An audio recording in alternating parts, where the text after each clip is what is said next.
Queridos amigos, bienvenidos a esta nueva emisión de Diálogo de CGTN en español. Les saluda Chayabin desde Beijing. En 2019, la mayoría de los países latinoamericanos experimentaron una situación política y social estable. En varios países latinoamericanos se realizaron elecciones presidenciales y para los nuevos gobiernos de esta región, una de las tareas prioritarias ha sido la de fortalecer su economía. Durante el año 2019 hubo mucha incertidumbre en la economía del mundo y un riesgo elevado para el comercio mundial, lo que ha representado un factor negativo para la macroeconomía de América Latina. Desde finales de 2018 hasta finales de 2019, la CELAC redujo varias veces sus perspectivas sobre la economía de este continente, bajando desde el 1,7% hasta el 0,1%. Para 2020, su perspectiva de crecimiento es de solo el 1,3%. ¿Cómo debemos interpretar el desempeño de la economía de América Latina a lo largo del año pasado? ¿Se presentarán nuevas situaciones o habrá nuevos cambios en 2020? En nuestro programa de hoy vamos a enfocarnos en el tema de la economía de América Latina y para ello nuestro corresponsal en Buenos Aires, Gong Xiangcheng, ha conversado con el economista Matías Carucati. Vamos a ver la entrevista. El mundo actual se encuentra en un estado de cambios sin precedentes en el último siglo y América Latina no es una excepción. Y según sus observaciones, ¿qué aspectos han caracterizado la economía de la región en el último año? Volatilidad en cierto sentido, producto de la situación política, la situación social en distintos países. Argentina, por ejemplo, atravesó una elección que cambió el gobierno, en Chile hubo disturbios, lo mismo en Bolivia también. Brasil ya había cambiado el signo político y todo ese cambio de signo político o de problemas que están emergiendo a nivel político-social, obviamente después terminan impactando a nivel económico. El año pasado, si bien no fue un mal año para la región, tampoco fue un gran año. Y vemos que la región todavía no se termina de acomodar al fin del superciclo de las commodities. Y está tratando de encontrar un poco o hacer pie en este mundo que está cambiando, como bien vos lo decías, todavía sin pensar cómo terminar de integrarse al resto del mundo. Bueno, el panorama político en América Latina ha experimentado ajustes profundos a lo largo del año pasado, 2019. El pulso entre la izquierda y la derecha también se ha intensificado un poco. ¿Y cree que la situación política de la región está experimentando cambios importantes? Bueno, como decía previamente, me parece que hay situaciones políticas, situaciones sociales que están emergiendo. En Argentina sí hubo un cambio de signo político en el gobierno, podríamos decir más de centro-derecha a centro-izquierda, pero pasó al revés en Brasil, pasó al revés en Chile, pasó al revés en Uruguay. Podríamos sumar a México como otro país importante de centro-izquierda, pero en aquellos países donde no hubo elecciones y donde por ahí el partido dominante o el sector político dominante tiende a ser más de centro-derecha, más una orientación más pro-mercado, pro-capitalismo, por decirlo mal y pronto, ahí en esos lugares, por ejemplo, en Chile, por ejemplo, han aparecido, te diría, disturbios o movimientos sociales que están tratando de moldear un poco la agenda pública o la agenda de las políticas públicas. Obviamente que hasta ahora lo que hemos visto fueron protestas, pero todavía no vimos ningún tipo de problema a nivel político, salvo en Bolivia, que por ahí es un caso puntual. En el resto de los países de América Latina la mayoría de las protestas están dentro de todo contenidas. En Chile hubo un poco más de nivel de disturbios, pero eso aún así no logró, digamos, derribar el sistema político o el sistema institucional de cada uno de los países. Y eso es una buena noticia, porque en América Latina muchas veces los problemas económicos y los problemas sociales terminaban derrumbando el sistema político institucional, y eso obviamente traía muchísimos mayores problemas, muchísima más volatilidad e incertidumbre. Acá es como que después de mucho tiempo la región está aprendiendo a canalizar sus problemas dentro del arco político, dentro del arco institucional y no por fuera. Y en su opinión, ¿cuáles serían los riesgos y desafíos que pudieran tener un mayor impacto para la recuperación económica de Latinoamérica? ¿Y cree que habría también algunas oportunidades? Bueno, el principal riesgo obviamente es la economía global. Estamos atravesando una coyuntura complicada, producto del coronavirus y toda la situación que eso, o los efectos que esa situación podría tener. Al margen de eso, también ya estábamos viendo que la economía global no iba a crecer tanto como se esperaba. Si bien iba a crecer, no a un ritmo tan alto. Y eso presenta un desafío para América Latina, porque el desarrollo va a estar aparejado de una mayor integración al mundo, y es esa integración lo que nos hace más dependientes o más expuestos a lo que pase con el mundo. Te diría hoy que los principales riesgos siguen siendo los mismos que antes, que es primero la desaceleración de la economía china, en segundo lugar lo que pase con todo lo que sería la zona del euro o la Unión Europea en general, producto del Brexit y cómo se termina desarrollando eso y las tensiones que hay dentro de la región europea, y después obviamente lo que pasa con la economía norteamericana y el sistema financiero internacional. Son esos tres riesgos concretos que siguen vigentes, y hoy más que nunca, producto de, como te decía hace unos minutos, el tema del coronavirus, que es una preocupación más allá del impacto sobre la salud, que es el principal, ¿no? Bueno, ya hemos hablado del coronavirus, como vos mencionaste. ¿Y qué impacto va a tener este coronavirus, esta epidemia, en la economía china y en el mundo? Bueno, es difícil poner números concretos al impacto. Lo que sí creo que hay un consenso es en que la economía china y la economía global en sí se va a desacelerar, producto de que hubo una especie de parate económico cuando el virus se empezó a esparcir. Digamos, la gente dejó de ir a sus trabajos y eso un poco afectó la producción, y como vivimos en un mundo integrado donde cada una de las cosas que nosotros usamos tiene partes hechas en distintos lugares del mundo, cuando se frena la producción en un lugar, después termina afectando la producción en otros lugares. Eso algún tipo de efecto va a terminar teniendo, y eso se va a reflejar en un menor crecimiento económico, me parece, a nivel global. Puntualmente sobre la economía china, me parece que también vamos a ver algún tipo de efecto sobre los precios de los commodities. China es el principal consumidor mundial, o uno de los principales consumidores mundiales de materias primas, y si hay menos demanda, producto de que crece menos, también va a afectarse los precios internacionales. Y eso, obviamente, para países como Argentina y para los países latinoamericanos que tienen a esta canasta de commodities como productos principales de exportación, obviamente que los va a terminar afectando, porque justamente van a ver que sus exportaciones valen menos. ¿Sabe que en China estos días ya están recuperando la producción, ¿no? En Sí. algunas fábricas, y la mayor parte de la población ya está reiniciando su trabajo como antes? ¿Y usted tiene confianza en que China pueda mantener el ritmo de crecimiento económico para este año? Bueno, va a ser todo un desafío. Me parece que algún tipo de efecto va a haber. De vuelta, como se retomó la producción, digamos, relativamente rápido, tal vez sea menor, pero eso sí se va a sentir. La economía china es la primera o la segunda del mundo, dependiendo de uno cómo lo mida, con lo cual incluso un pequeño estornudo en China después termina afectando al resto del mundo por el peso que tiene.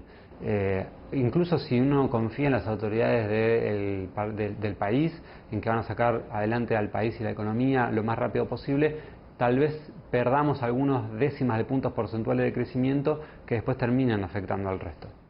Desde que a finales de febrero se confirmara el primer caso de COVID-19, esta enfermedad se ha ido expandiendo rápidamente por América Latina. En la actualidad, la situación epidémica de los países de esta región continúa agravándose. Muchos países han tomado medidas para prevenir la propagación de esta epidemia. A fecha del día 19 de marzo, Haití se convirtió en el único país latinoamericano sin casos confirmados del coronavirus. En Argentina, el gobierno de este país decretó la cuarentena obligatoria en todo el territorio desde el 20 hasta el 31 de marzo para evitar la propagación de la COVID-19 en el país.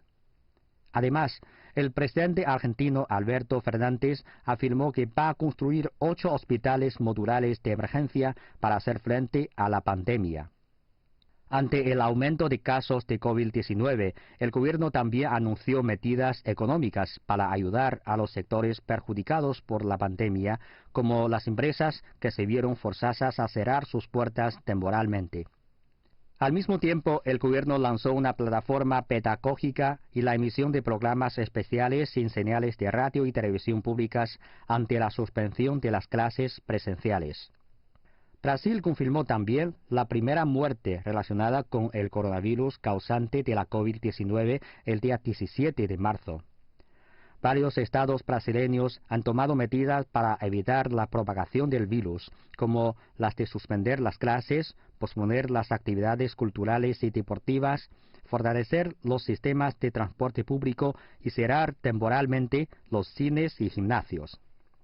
El Congreso brasileño decretó el estado de la calamidad pública el día 20 de marzo y anunció que empleará 147.300 millones de reales, equivalentes a unos 29.460 millones de dólares, en medidas de emergencia para paliar los efectos del nuevo coronavirus. Además, afirmó que se facilitará el desembarque en el país de productos y materias primas industriales importadas y que se dará preferencia de tarifas a los productos de uso médico y hospitalario. Asimismo, y como medida contra el avance del nuevo coronavirus, Brasil anunció el cierre de sus fronteras terrestres con 9 países vecinos. El presidente de Chile, Sebastián Piñera, declaró el día 18 de marzo el estado de catástrofe durante 90 días para intensificar la acción del gobierno en su lucha contra la epidemia de COVID-19. Una serie de restricciones ha entrado en vigencia, incluidas la prohibición de reuniones masivas y el cierre de todos los centros comerciales para disminuir el contacto de persona a persona y frenar las infecciones. Chile también cerró todas sus fronteras terrestres, marítimas y aéreas, suspendió las clases y recomendó el confinamiento como medida para evitar el contagio o la propagación de la enfermedad. El Banco Central de Chile redujo la tasa de interés de política monetaria al 1%, el mayor recorte desde 2009, a la vez que anunció un paquete de medidas para apoyar al sistema financiero. Además, Perú, Colombia y Venezuela, entre otros países sudamericanos, declararon la emergencia sanitaria por la epidemia, y en varias ciudades y estados de Ecuador, Honduras y otros países en esa región se ha decretado el toque de queda. En cuanto a la región de Centroamérica y el Caribe, Cuba y Costa Rica reportaron el primer fallecimiento en sus territorios por la COVID-19, y El Salvador confirmó también su primer caso afectado por la epidemia. Hasta ahora, ya hay más de 100 casos confirmados en el Caribe. Mientras aparecen cada vez más casos confirmados de COVID-19 en América Latina, se va volviendo más grave la situación de prevención y control de la epidemia, lo que supone un nuevo riesgo para la economía de esta región. Un informe del Ministerio de Economía de Brasil ha reducido sus perspectivas de crecimiento económico del país, pasando del 2,4% al 2,1%. Ante la compleja situación que está viviendo la economía de Chile y de todo el mundo, el economista y expresidente del Banco Central de Chile, Rodrigo Vergara, advirtió que las perspectivas de crecimiento de este año podrían entrar en terreno negativo.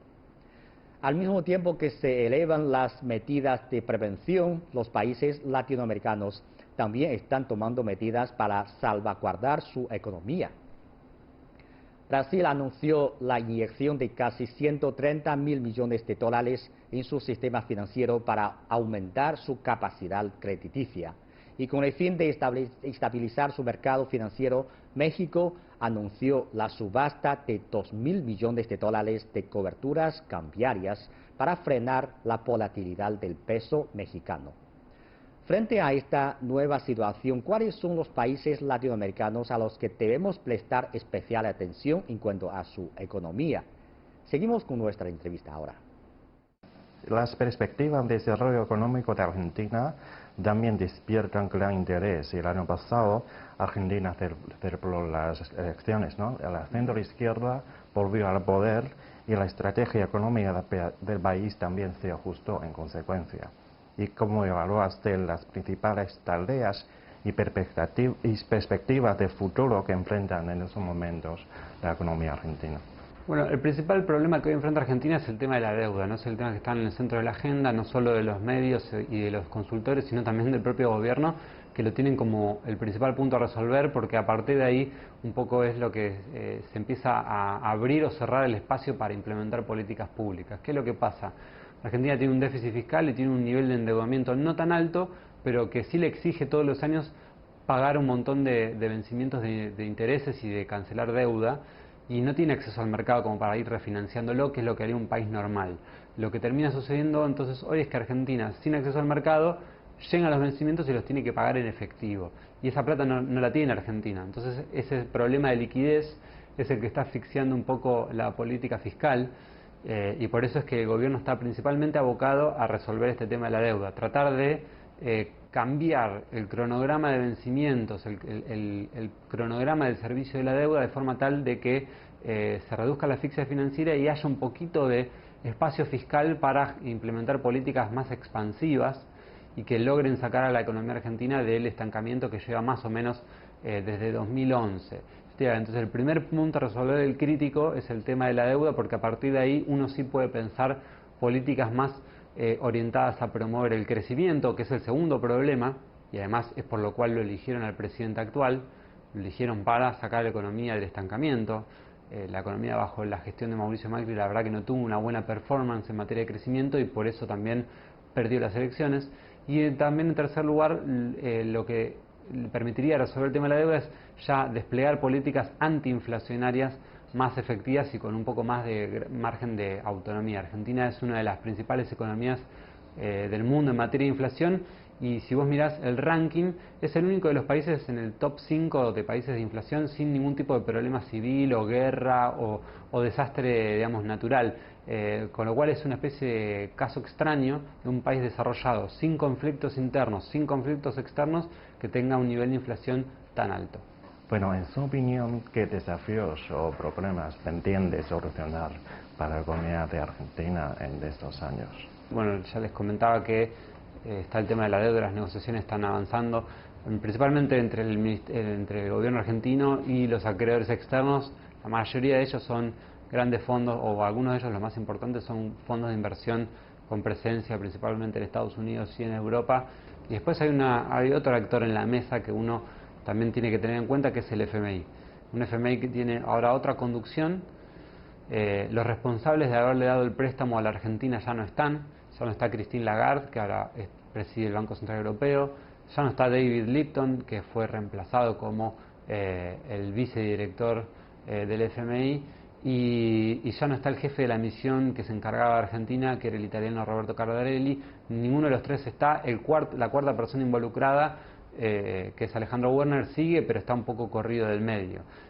La nueva conducción está tratando de llevar adelante negociaciones con Argentina de forma tal de ayudar al país, pero sin descuidar los intereses del organismo. También hay otra negociación en paralelo que corre. La diferencia con la negociación con los acreedores privados es que recién Argentina tiene que empezar a devolverle el préstamo al FMI en 2022 y 2023. Ahí es donde se concentran fuerte los vencimientos que tenemos con el FMI. Entonces esa negociación puede tomarse su tiempo, porque falta. La que no puede tomarse su tiempo, porque es más apremiante en este contexto, es con los acreedores privados. Y bueno, esa negociación es la que se está dando en estos días, y deberíamos ver a lo largo de marzo un avance sustancial para llegar a una oferta y eventualmente a una aceptación o no de lo que proponga el gobierno argentino. Hasta tanto no se resuelva el tema de la deuda, te diría que casi no hay forma de pensar en nada más, porque es como la espada de Damocles que está pendiendo ahí sobre arriba de Argentina. Bueno, ¿y cómo evalúa usted la situación económica de otros países de esta región que merecen nuestra atención especial, que puede tener un impacto en el panorama macroeconómico de la región de América Latina? Bueno, más allá de Argentina, obviamente hay que prestar atención a Brasil, que primero para Argentina es nuestro principal socio comercial, además es el país vecino. Lo que pase del otro lado de la frontera después termina repercutiendo en Argentina. Hay mucha integración, sobre todo a nivel de producción automotriz y producción industrial, hay mucha integración entre ambos países. Entonces lo que pase en Brasil es muy importante. Y después yo también prestaría atención a lo que sucede en México, que es obviamente el otro país de peso en la economía latinoamericana. Argentina, Brasil y México son los que tienen mayor peso. Y en ese sentido, Estamos viendo como ambos países también están tratando de luchando para salir adelante y lograr tener tasas de crecimiento razonables y inflación digamos, bastante baja y estable, pero principalmente vemos que ambos países están tratando de luchar para poner el país a crecer. En México, con un poquito más de dificultad, no lo estaría logrando todavía el presidente López Obrador. El Brasil de Bolsonaro pareciera que quiere despertar y crecer un poquito más, pero de vuelta, no es tan sencillo el asunto y obviamente tienen desafíos ambos países hacia adelante, distintos obviamente. México, porque está al lado de Estados Unidos y cómo se integra ahora en el nuevo acuerdo que tienen comercial con Estados Unidos y Canadá, y Brasil en esta transición que están haciendo con las reformas y abriéndose y digamos embarcándose en medidas de reforma estructural que son tal vez más liberales o están tratando de tener una economía un poquito más flexible, más abierta al mundo. Bueno, todas esas cuestiones repercuten en el crecimiento a corto plazo y obviamente después terminan impactando en la región, porque son los dos de mayor peso. ¿Y cuáles son sus perspectivas sobre el desarrollo económico de la región en 2020? Me parece que vamos a ver también una región en línea con la performance de la economía global. Si al mundo le termina yendo bien, a la región le puede ir bien. No quiero decir que le vaya a ir bien, porque después obviamente depende de lo que suceda aquí. Pero en este sentido me parece que todavía estamos recién arrancando el año como para ponerle perspectiva. Ya los principales organismos internacionales están recortando a la baja sus proyecciones para crecimiento mundial y obviamente para el crecimiento de la región. Y esto producto no solo del coronavirus, sino que ya veían antes tendencias de que las economías del mundo se estaban desacelerando y eso iba a terminar repercutiendo en la región. Me parece que lo importante en esta coyuntura donde el mundo tal vez es muy incierto, es volátil y por ahí ofrece menos oportunidades que antes, es que cada uno de los países de América Latina encuentre la forma de resolver sus problemas internos como para tener margen de acción y margen para implementar políticas contracíclicas o políticas para amortiguar cualquier shock que pueda venir desde afuera. Eso me parece muy importante porque de eso va a depender después cuál va a ser la performance que tengan, porque si ocurre un shock negativo, como en el caso actual del coronavirus, y un país no tiene capacidad para amortiguar ese shock, la economía lo va a sentir mucho más que de lo contrario. Bueno, y en los últimos años, la cooperación entre China y América Latina han venido intensificando mucho. Y mientras que Estados Unidos, en cambio, ha causado a China de crear cargas de deudas insostenibles en estos países latinos y amenazar su desarrollo económico. ¿Y qué opinión tiene al respecto? Bueno, me parece que es una discusión donde entra tal vez la disputa geopolítica entre quién es la potencia dominante y obviamente las áreas de influencia de cada uno, ¿no? América Latina siempre fue vista como el patio trasero, por decirlo de una manera, de Estados Unidos, y ahora ve, después de muchos años de tal vez no prestarle la debida atención, Estados Unidos ve cómo China está tratando también de integrarse con esta parte del mundo que, a pesar de estar tan lejos de China, le puede proporcionar un montón de cosas, y principalmente, como por ahí lo mencioné antes, el tema de los commodities. El tema de si el endeudamiento con China genera cargas insostenibles o no, hay que analizarlo, me parece, país por país, y va a depender principalmente para qué se usó ese financiamiento, porque no es financiamiento de, bueno, te presto plata para que hagas lo que quieras, sino que muchas veces es financiamiento para justamente un proyecto de inversión concreto, a un proyecto concreto que tiene efectos concretos, reales, digo, ¿no? Porque se levanta infraestructura, porque se logra llevar producción de un área que estaba más alejada a la zona portuaria. Digo, hay que ir mirándolo país por país, pero en general el financiamiento chino en América Latina tuvo fines más de desarrollo de infraestructura real y tal vez de inversión real que de carácter financiero per se. En abril del año pasado se estableció en Beijing el primer mecanismo multilateral de cooperación financiera entre China y los países latinoamericanos. ¿Y de qué manera este mecanismo apoyará la cooperación pragmática entre China y América Latina? Me parece que justamente hay una complementariedad entre lo que puede ofrecer China y las falencias o las necesidades de América Latina. Argentina necesita mucha inversión en infraestructura y China puede proveer ese financiamiento, ese know-how también de cómo llevarlo adelante. Entonces, en esa complementariedad me parece que puede haber una situación donde haya oportunidades para todos.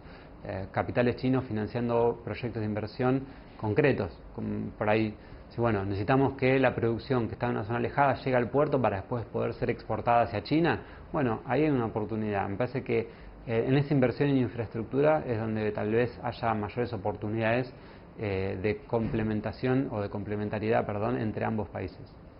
Bueno, y América Latina es un participante importante en la iniciativa de la Franja de la Ruta, ¿no? Y a finales del año pasado, 19 países de la región habían firmado con China sobre la cooperación. ¿Y qué resultados destacables se han logrado en la cooperación entre China y América Latina en la construcción de la Franja de la Ruta?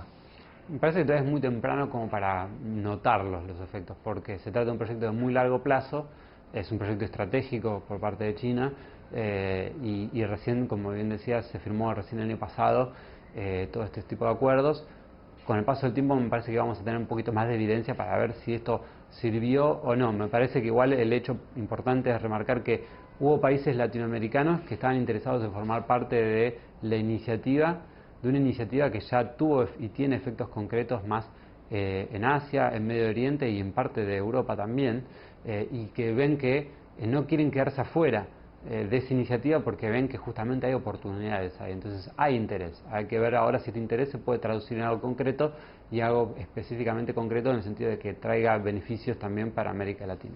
¿Qué perspectiva tiene en la potencia, en la promoción en la economía latinoamericana en el marco de esta iniciativa? Me parece que vamos a seguir viendo que va a mantenerse el interés y que van a tratar de ir avanzando. Además, una cuestión interesante es, lo ato con lo que hablábamos al principio de la entrevista, recién ahora estamos viendo tal vez en México y en Argentina gobiernos más de centro izquierda que uno podría pensar que están más cerca de China y un poquito más lejos de Estados Unidos. El resto de los países de América Latina son de una orientación tal vez de centro derecha, y aún así hubo muchos de ellos que fueron a participar y que quieren ser parte de la iniciativa, con lo cual no es una cuestión ideológica, hay interés, hay voluntad. Entonces, si países que uno podría pensar desde el prejuicio están más alejados de China, ven que hay interés y por pragmatismo se acercan, es que la iniciativa puede traerles beneficio. Me parece que hacia adelante vamos a ver si se puede llegar a concretar todo esto en cuestiones concretas, en estos proyectos de inversión, en el financiamiento y obviamente que eso se traduzca en mayor crecimiento para todos. Si tuviera que proponer algunas sugerencias sobre las relaciones actuales entre China y América Latina, ¿cuáles serían? Me parece que, bueno, no soy el experto y me parece que tampoco estoy en posición como para dar consejos, pero sí creo que lo que vimos en estos últimos años, que hay una relación de pragmatismo, de encontrar dónde confluyen los intereses y dónde los intereses de los distintos países están alineados para ir en el mismo sentido, eso es algo bueno, porque ahí, digamos, no dejamos pasar las oportunidades que puedan llegar a aparecer.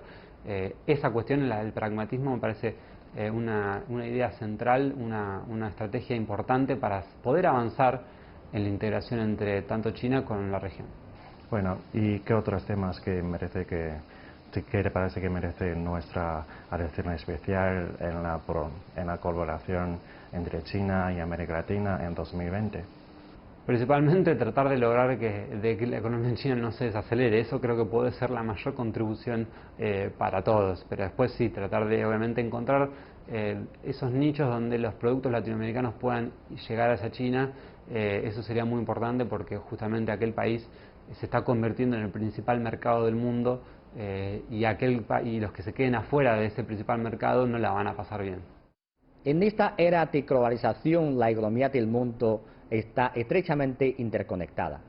Frente a la epidemia, China y América Latina, como importantes socios comerciales, deben cooperar de forma más estrecha para conseguir así vencer la epidemia y también superar las dificultades en su crecimiento económico. Así concluimos esta emisión de Diálogo. Gracias por sintonizarnos. Hasta la próxima emisión.